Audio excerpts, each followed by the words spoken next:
Good morning students. आज हमारा topic है 10+1 कॉमर्स का पेशा।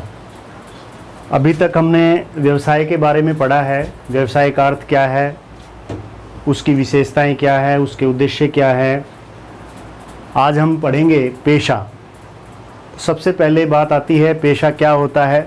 इस परिभाषा के माध्यम से आपको समझ में आएगा पेशा वह व्यवसाय है जिसके अंतर्गत एक व्यक्ति विशिष्ट ज्ञान प्राप्त करके दूसरे व्यक्तियों को निर्देशन, मार्गदर्शन या परामर्श देता है। देखिए, कोई भी पेशा हम अपनाएं, उस पेशे में आपको उस पेशे से संबंधित विशिष्ट ज्ञान को प्राप्त करना पड़ेगा। विशिष्ट ज्ञान प्राप्त करने के बाद ही आप दूसरे व्यक्तियों को निर्देशन कर सकते हो उनका, और उनका मार्गदर्शन कर सकते हो या परामर्श दे सकते हो। तो ये सारे काम करने के लिए एक पेशेवर व्यक्ति को विशिष्ट ज्ञान प्राप्त करना पड़ेगा, उस विषय का विशेष ज्ञान लेना पड़ेगा। जैसे कि डॉक्टर है, वकील है, तो उन्होंने क्या है, उस पेशे का विशेष ज्ञान अर्जित किया है, तभी वो उस पेशे से संबंधित लोगों को मार्गदर्शन दे सकते हैं। ये इसकी परिभाषा है। अब बात करते हैं इसकी विशेषताओं की, कि पेशे की विशेषताएं क्या क्या हैं, जिनसे इसके बारे में हमें और अच्छी तरह से समझ में आएगा कि पेशा क्या होता है। पहली विशेषता है विशिष्ट ज्ञान और तकनीकी कौशल का होना। जैसे इसकी परिभाषा में भी आया है कि हमें किसी भी पेशे से जुड़ने के लिए उस पेशे का विशिष्ट ज्ञान आपको लेना पड़ेगा। स्पेसिफिक नॉलेज आपके पास होनी चाहिए ताकि आप उस पेशे के से संबंधित निर्देशन या मार्गदर्शन कर सको। तो उसके लिए आपको तकनीकी कौशल भी लेना पड़ेगा, जो कि उसकी संस्थाएं होंगी जो आपको प्रोवाइड करवाएंगी उस पेशे से संबंधित, तभी आप उस पेशे में आगे बढ़ सकते हो। दूसरी विशेषता है प्रशिक्षण और अनुभव प्राप्त करने की औपचारिक व्यवस्था। पेशे में प्रशिक्षण प्राप्त करने के लिए संस्थाएं हैं जहां पे आपको प्रशिक्षण दिया जाएगा, और एक अनुभव प्राप्त करने के लिए भी आपको एक व्यवस्था दी जाएगी। इनके जैसे कि पेशेवर संस्थाएं जो होती हैं वो उनकी इंस्टीट्यूट होते हैं जहाँ पे ट्रेनिंग दी जाती है, औपचारिक व्यवस्था है जहाँ पे आपको पूरी विशिष्ट ज्ञान है उस पेशे का वो आपको दिया जाता है। साथ ही आपको अनुभव प्राप्त करने के का भी मौका मिलता है उन संस्थाओं में। तो वो संस्थाएं आपके विशेष ज्ञान को प्राप्त करने में आपकी मदद करती है।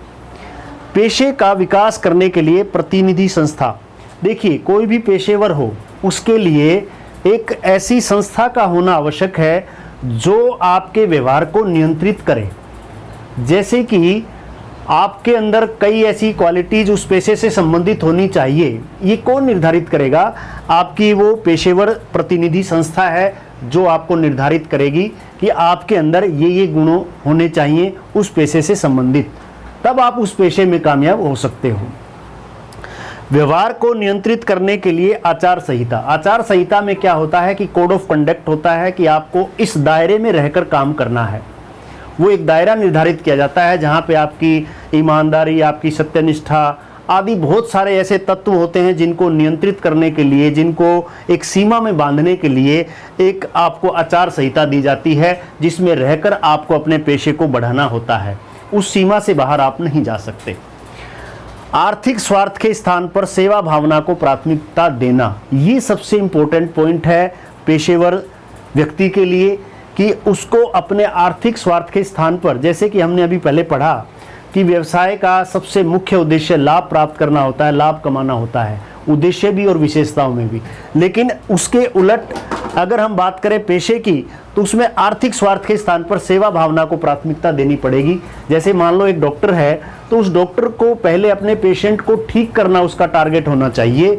ये नहीं कि मैं उससे कितनी इनकम जनरेट करूं, या उसका ये उद्देश्य नहीं होना चाहिए कि मुझे इससे इनकम जनरेट करनी है। तो सबसे पहले उसको किस चीज़ को महत्व देना है? सेवा भावना को। तो ये है आज का हमारा टॉपिक, पेशा और उसकी विशेषताएं। इनको आप अच्छी तरह से, आपको, मुझे उम्मीद है कि आपको अच्छी तरह से समझ में आ गया होगा। आप इसको अपने शब्दों में अच्छी तरीके से अपनी नोटबुक में लिखकर मुझे ज़रूर सेंड करेंगे। अगले टॉपिक में हम पढ़ेंगे रोज़गार क्या होता है। तो आज के लिए इतना ही। Thank you.